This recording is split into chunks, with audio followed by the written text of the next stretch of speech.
Thierry Lou, vous êtes le fondateur de Créosens. Créosens en quelques mots.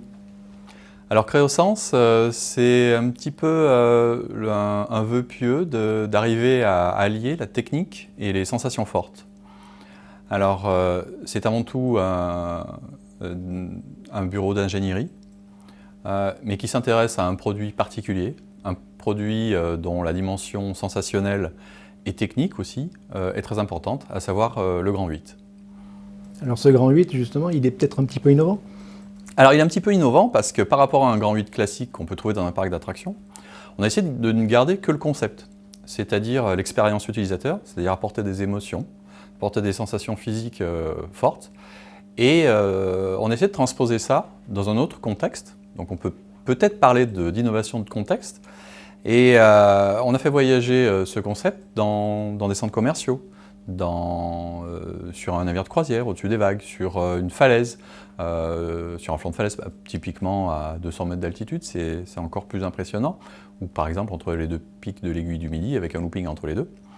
À partir de ce concept qui a changé de contexte, on a réinventé une machine qui, forcément, techniquement, a fait naître de nouvelles innovations.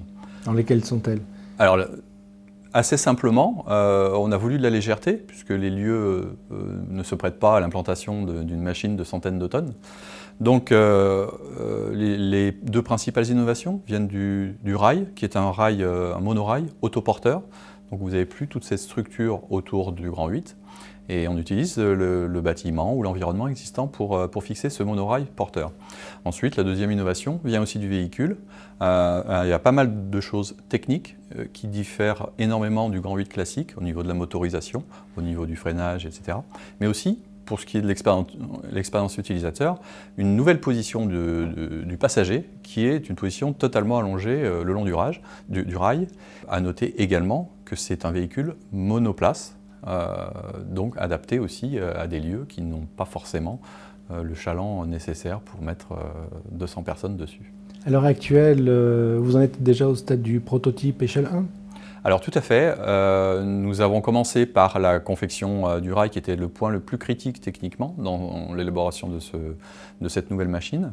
Donc elle est en train de se terminer d'être réalisée. Elle va être montée dans un hall industriel pour essai, donc à l'échelle 1, avec une configuration un petit peu extrême. On a fait un circuit avec des passages avec des accélérations très importantes de l'ordre de 4G, des inversions, des choses comme ça. Et il restera encore beaucoup de travail à faire puisque toute la partie véhicule n'est pas encore terminée de développer. En participant au congrès Arts et Métiers, vous venez chercher des compétences, dès le fond? Alors un petit peu les deux, je dirais. Donc des fonds parce qu'aujourd'hui le projet a été porté sur fonds propres, mais vu l'ampleur de la technicité et du projet en général, on imagine bien que c'est par centaines de milliers d'euros que le budget se compte. Et puis des compétences évidemment, puisque aujourd'hui l'équipe est très restreinte, vu les faibles moyens à disposition. Et l'idée, évidemment, est de consolider cette équipe de recherche et développement pour enfin arriver à faire en sorte que Créosens atteigne son but. Thierry Lou, merci beaucoup pour cet entretien. Et donc, rendez-vous en octobre prochain pour découvrir Créosens. Merci. Merci beaucoup, au revoir.